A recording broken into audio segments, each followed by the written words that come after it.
Good morning, children. In today's class, we are going to see the continuation of the lesson from biology, lesson number 2, classification of the living world. In today's class, we are going to see about kingdom fungi. We have already learnt about two kingdoms, kingdom Monera and kingdom Protista. Now we are going to see about kingdom fungi. They are plant-like. They have cell wall, and the cell wall is also made up of a substance called as chitin. Plants are also made up of cell wall, but the cell wall of plant are made up of cellulose. Instead of that, in fungi, the cell wall is made up of a substance called as chitin. Unlike plants, fungi lack chlorophyll because plants are green in colors. They are consist of the pigment called as chlorophyll, but fungi are colorless ones, so they lack chlorophyll, so they cannot make their own food. And fungi store food in the form of glycogen, but plants store food in the form of starch.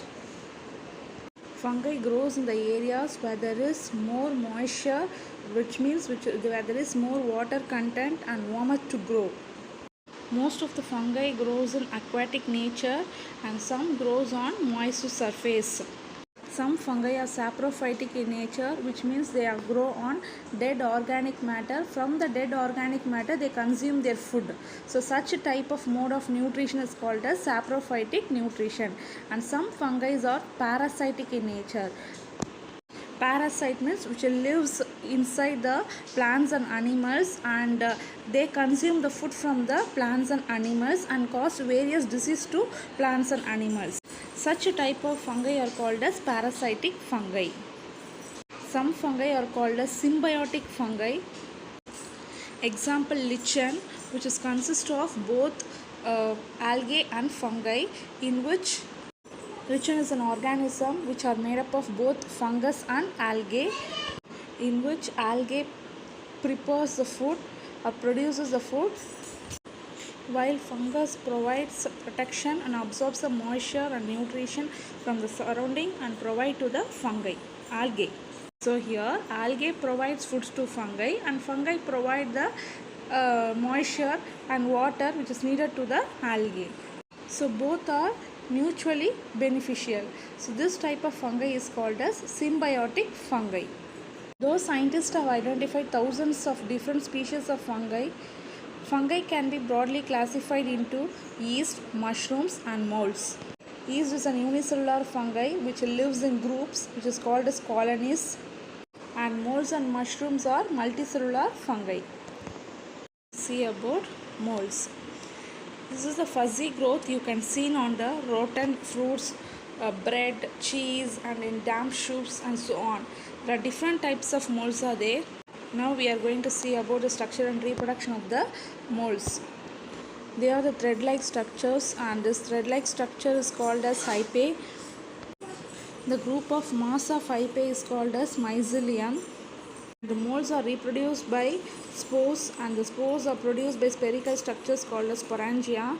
At the tip of the special hypae, the sporangia burst to release the spores into the air. When the spores get the suitable surface, they form a new colonies. For example, when the spores get the bread or rotten fruits, they will form a colonies. Again, they will reproduce. The mode of nutrition in fungi is most molds are saprophytic. Saprophytic, I already said, which grows on dead organic matter and or in the sewage. From that, they will take its food. Most of the molds are saprophytic in nature, drawing the nutrition from organic matter they grow on, which may grow on soil, water, decaying plant matter, and dung, paper, leather, clothes, fruits, etc. Here the hypae of the fungi release some enzymes into the organic matter or on the sewage. These enzymes digest the complex molecule of the organic matter into simple molecules which is easily absorbed by the fungi. This process is known as extracellular digestion because it fully takes place outside of the cell. So this process is called as extracellular digestion. Now let us see about uses of fungi.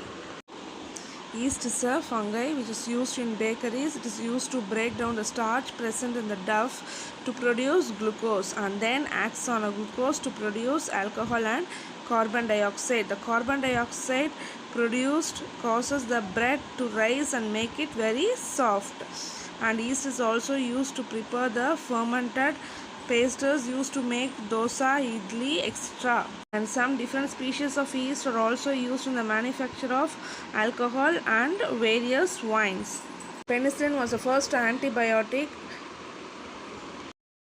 It is produced by a soil fungus called as penicillin. All mushrooms are belongs to fungi, and there are two types of mushrooms are there. Edible one, edible means which is eatable one, non-edible one, non-edible which means which is poisonous to us.